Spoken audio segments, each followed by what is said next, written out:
Hello बच्चों, let's read the question. So the question here is that given below is a diagram A and B. So यहाँ पे diagram A दिया गया है और diagram B दिया गया है.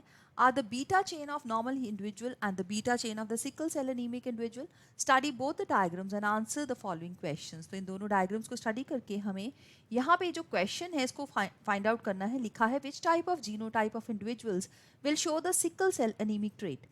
तो यहाँ पे इस क्वेश्चन के अंदर जो हमारा की कॉन्सेप्ट है वो है sickle cell anaemia.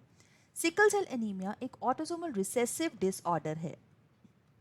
Sickle cell anaemia.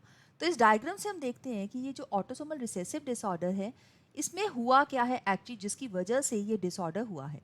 सो ऑटोसोमल रिसेसिव मतलब कि ऑटोसोम्स के ऊपर इसकी जीन है और रिसेसिव मतलब कि दो जो हैं जो हमें एलील्स चाहिए इसकी ताकि ये एक्सप्रेस हो सके. तो यहाँ पे हमारे पास ये नॉर्मल इंडिविजुअल का हीमोग्लोबिन मॉलिक्यूल की ये जो डीएनए सीक्वेंस है. यहाँ पे हम स्पेसिफिकली बात करेंगे हीमोग्लोबिन की जिसके अंदर दो अल्फा और दो बीटा चेन्स होती हैं. दैट मीन्स दो चार पॉलीपेप्टाइड चेन्स हैं जो टोटल होती हैं. तो बीटा चेन जो है उसकी ये 6th पोजीशन के ऊपर जो प्रॉब्लम आई है वो क्यों आई है, क्योंकि यहाँ पे एक्चुअली में जो डीएनए है उसका सीक्वेंस देखिए. यहाँ पे जीएजी और सीटीसी इसका कॉम्प्लीमेंट्री स्टैंड है, लेकिन यहाँ पे एक ही जगह पे जब टी लग जाता है दैट मीन्स सिंगल पॉइंट के ऊपर, तो ऐसे म्यूटेशन को हम पॉइंट म्यूटेशन बोलते हैं. अब ये पॉइंट म्यूटेशन होने से यहाँ पे क्या हुआ, जीटीजी लग गया और ऑपोजिट स्ट्रैंड पे नेचुरली सीएसी लग गया. इससे जो एमआरएनए बना है उसके ऊपर जो कोडोन है वो है जीयूजी, और जीयूजी कोडोन जो है वो वैलीन के लिए कोड करता है, जबकि नॉर्मल के अंदर जीएजी कोडोन जो था ग्लूटामिक एसिड कोड कर रहा था. तो हम कह सकते हैं कि जो बीटा चेन है हीमोग्लोबिन की इसकी जो 6th पोजीशन है उसके ऊपर इस पॉइंट म्यूटेशन की वजह से ग्लूटामिक एसिड जहाँ पे नॉर्मली लगना चाहिए था वहाँ पे अब लग गया है वैलीन. वैलीन लगने से हीमोग्लोबिन का मॉलिक्यूल जो है वो चेंज हो जाता है, क्योंकि इसके अंदर हाइड्रोफोबिक बॉन्ड्स है वो एस्टैब्लिश कर लेता है. हाइड्रोफोबिक बॉन्ड्स एस्टैब्लिश करने से जो नॉर्मल बाइकनकेव स्ट्रक्चर था आरबीसी का ये अब बन जाता है सिकल शेप्ड.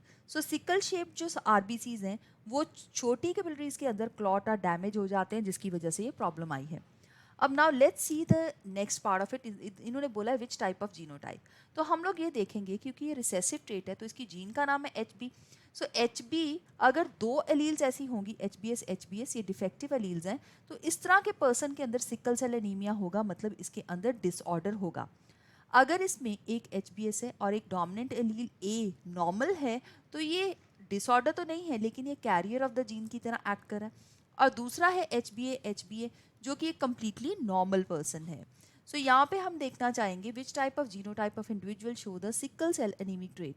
क्योंकि ये एक रिसेसिव डिसऑर्डर है तो हमारे पास दो डिफेक्टिव एलील्स चाहिए. तो ये जीनोटाइप जिसकी वजह से यहाँ पे होगा इस जीनोटाइप का है H B S. So this is the genotype of the individual which will show the sickle cell anemic trait. So I hope you have understood it well. All the best. Thank you.